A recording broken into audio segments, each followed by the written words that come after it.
আসসালামু আলাইকুম everyone, Monier recipe and blog চ্যানেলে সবাইকে স্বাগতম। আশা করি সবাই ভালো আছেন। আলহামদুলিল্লাহ আমিও ভালো আছি। চলে এলাম নতুন একটা ভিডিও আপনাদের সাথে শেয়ার করার জন্য। ভিডিওটি স্কিপ না করে শেষ পর্যন্ত দেখার অনুরোধ রইল। আজ আমি আপনাদের সাথে শেয়ার করব কচুর ডাঁটা দিয়ে নোনা ইলিশ বা লবণালা ইলিশ। তো এই রেসিপিটা খেতে কিন্তু দারুণ হয়। এখানে আমি কচুর ডাঁটা ভালো করে কেটে নিয়েছি এবং ধুয়ে নিয়েছি। তারপর আমি একটা কড়াইয়ের মধ্যে বসিয়ে দিলাম। এখন আমি কচুর ডাঁটার মধ্যে দিয়ে দিব পরিমাণ মতো লবণ আর সামান্য একটু হলুদ। তারপর সামান্য একটু পানি দিয়ে ঢাকনা দিয়ে ঢেকে দিব। কচুর ডাঁটার মধ্যে খুব বেশি পানি দেওয়ার প্রয়োজন হয় না, তো আমি সামান্য দিলাম কারণ তলায় যেন না লেগে যায়। কচুর ডাঁটা থেকে অনেকটা পানি বের হয়, তো দেখেন কতটা পানি বেরিয়েছে।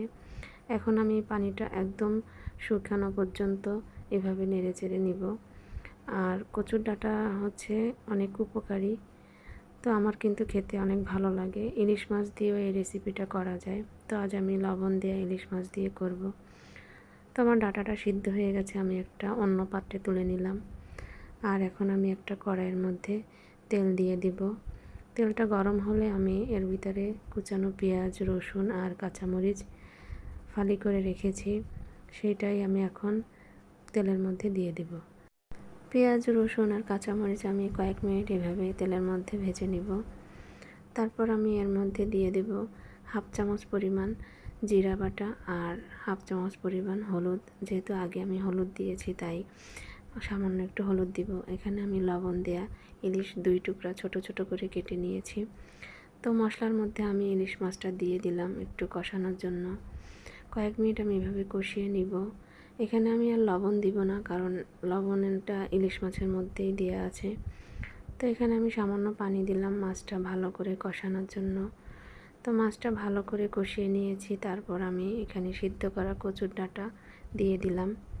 কচুর ডাঁটাটা দিয়ে ভালো করে নেড়ে চেড়ে মিশিয়ে নিচ্ছি, যাতে মাছ আর মশলার সাথে ডাঁটাটা ভালো করে মিশে যায়। তো কচুর ডাঁটার এই রেসিপিটা খেতে কিন্তু দারুণ টেস্টি হয়।